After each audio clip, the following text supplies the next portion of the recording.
कहते हैं कुछ डर ऐसे होते हैं जो उम्र भर पीछा नहीं छोड़ते, और कुछ रातें ऐसी होती हैं जो भले ही बीत जाए उनकी स्याही आपकी रूह पर हमेशा के लिए लिख जाती है। आज मैं आपको अपनी जिंदगी की उस सबसे खौफनाक रात के बारे में बताने जा रहा हूं जो मैंने साल 2017 की एक सर्द और सुनसान रात में मध्य प्रदेश के घने जंगलों में बिताई थी।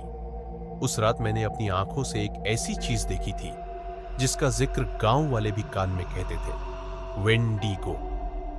सालों पहले मेरे दोस्त अर्जुन ने एक वीरान उजाड़ जगह का जिक्र किया था जिसे काली झाड़ी कहा जाता था।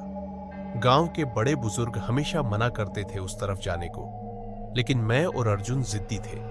उस रात चांद भी डर के मारे बादलों के पीछे छुपा हुआ था। हम दोनों टॉर्च लेकर जंगल की उस पगडंडी पर निकले जहां सिर्फ पत्तों की सरसराहट और कभी कभी किसी अज्ञात जानवर की डरावनी आवाज सुनाई देती थी। रास्ते में हमें टूटी फूटी झोपड़ियां और अजीब सी मानव आकृतियों वाली मूर्तियां मिली। अर्जुन हंसते हुए बोला, अरे सब मनगढ़ंत कहानी है यार। मगर तभी हमें एक बूढ़ा साधु मिला जिसने कांपती आवाज में कहा, तुम लोग लौट जाओ, वेंडिगो जाग चुका है। उसके चेहरे पर जो डर था वो शब्दों में बयान नहीं कर सकता, लेकिन हमारी हिम्मत या कहूं मूर्खता देखिए, हम आगे बढ़ गए। तभी अचानक पेड़ों के बीच कुछ सफेद, बेहद लंबा और अजली खाल वाला जीव दिखाई दिया। उसकी आंखें ऐसे चमक रही थीं जैसे अंगारे। उसके लंबे नाखून, इंसानी खोपड़ियों से सजे हार और खून टपकाते जबड़े देखकर हमारी रूह कांप उठी। अर्जुन चीखता हुआ भागा, लेकिन तभी वो वेंडिगो उसके पीछे दौड़ पड़ा। मैं पेड़ के पीछे छिपकर सब देख रहा था। अर्जुन की चीखें जंगल में गूंजती रही और फिर सन्नाटा। मैं डर के मारे हिल भी नहीं पाया। जब हिम्मत जुटाकर मैं वहां पहुंचा तो सिर्फ उसकी टॉर्च और जमीन पर खून के धब्बे थे। अर्जुन कभी नहीं मिला। गांव लौटने पर मुझे किसी ने बताया कि वेंडिगो वो आत्मा है जो इंसानों का खून पीकर उनकी आत्मा को कैद कर लेता है। और सबसे डरावनी बात यह है, आज भी कई बार रात के अंधेरे में मुझे अर्जुन की चीखें सुनाई देती हैं। और कल रात मेरे दरवाजे पर उसी वेंडिगो की खरोंच के निशान थे। मैं जानता हूं अगला नंबर मेरा है। उस रात के बाद से मेरी जिंदगी पूरी तरह बदल चुकी थी। अर्जुन के गायब होने के बाद मैं कई दिन तक सदमे में था। गांव के लोग भी अजीब निगाहों से देखने लगे थे। कोई कुछ कहता नहीं था, मगर सबकी आंखों में वही सवाल, अर्जुन को क्या हुआ? और मेरे मन में बस एक ही ख्याल, क्या वो वाकई वेंडिगो था? 2 हफ्ते बीत चुके थे। मैं हर रात अर्जुन की चीखें अपने कानों में सुनता। कभी कभी यूं लगता जैसे कोई मेरी खिड़की के बाहर खड़ा है। एक रात हिम्मत करके खिड़की से झांका, दूर काली झाड़ी की तरफ कोई सफेद परछाई दिखी। वो परछाई धीरे धीरे मेरी तरफ बढ़ रही थी। मैं पसीने पसीने हो गया। दरवाजा बंद किया और मन में भगवान का नाम लेकर बिस्तर में दुबक गया। मगर तभी कमरे की दीवार पर खरोंचने की आवाज आई। सुबह उठकर देखा तो दीवार पर 3 गहरे पंजों के निशान थे। अब मैं समझ चुका था कि वेंडिगो मुझे भी ढूंढ रहा है। मैंने गांव के सबसे बूढ़े आदमी दादा हरिदास से मिलने की ठानी। वो 90 साल के थे, मगर कहते थे उन्होंने अपनी आंखों से वेंडिगो देखा है। जब मैं उनके पास पहुंचा तो उन्होंने बिना मेरी बात सुने ही कहा, तू भी उस रास्ते चला गया था। अर्जुन गया, अब तेरा नंबर है। मैंने उनसे पूछा, ये वेंडिगो क्या है? दादा हरिदास की आवाज कांप रही थी। बोले, वेंडिगो इंसान नहीं है, ये उन आत्माओं का जिंदा रूप है जो भूख से मरे और जंगल की बद्दुआ बन गए। जो भी रात के वक्त काली झाड़ी के पार जाता है उसकी आत्मा वेंडिगो के कायदाखाने में चली जाती है।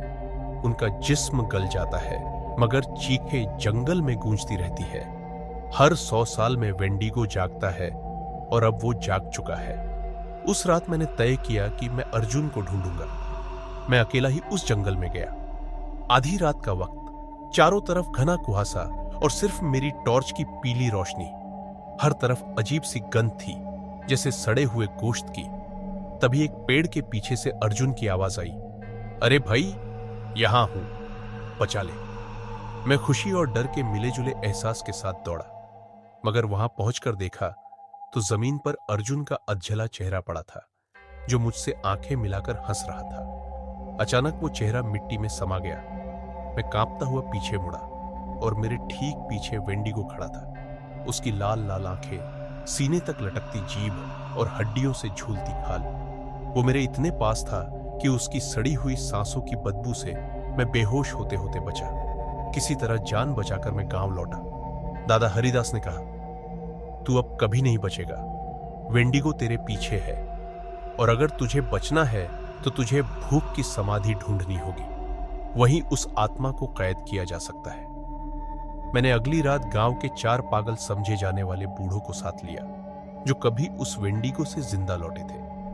हम सब मिलकर उस काली झाड़ी के बीच गए। वहां एक जगह जमीन में धसी हुई पुरानी समाधि मिली, जिसके ऊपर लिखा था, यहां सो रही है भूखी आत्मा। जैसे ही हमने वहां दीपक जलाया, पूरा जंगल हिलने लगा। दूर से वेंडिगो की भयानक चीख सुनाई दी। उसके पैर घसीटने की आवाज, हड्डियों के चरमराने की आवाज।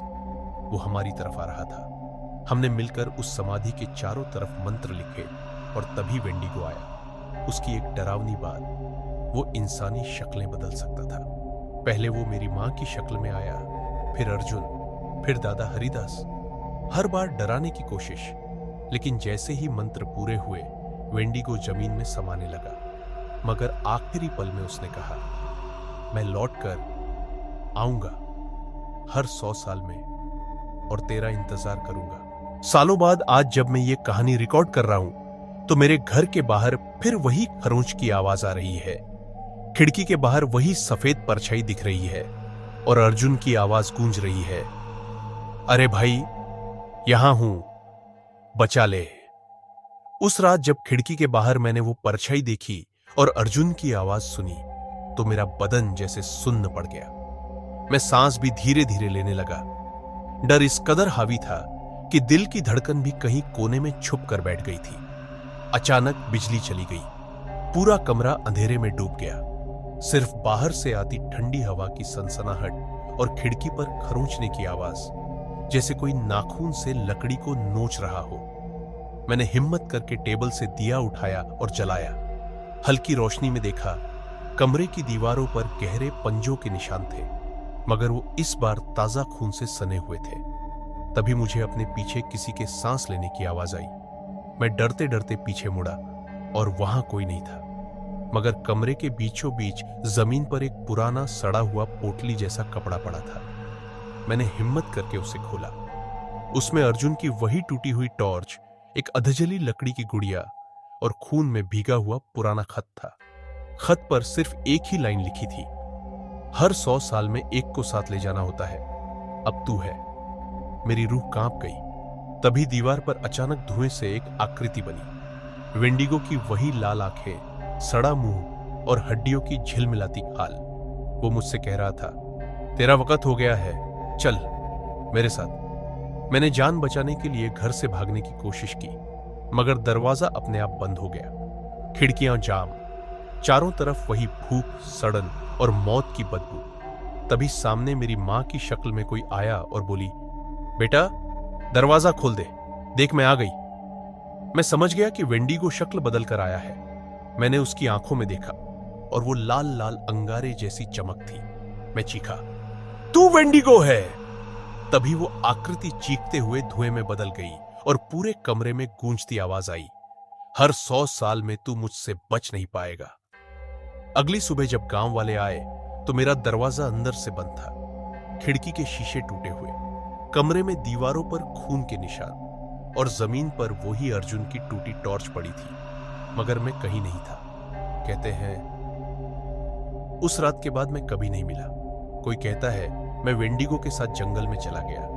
कोई कहता है मेरी चीखें आज भी हर 100 साल बाद सुनाई देती हैं। आज फिर उसी दिन की रात है। गांव के बाहर फिर से काली झाड़ी के पास वही धूप, वही चीखें और वही परछाई देखी गई है। कोई कहता है वेंडिगो लौट आया है और अब वो अगला शिकार ढूंढ रहा है।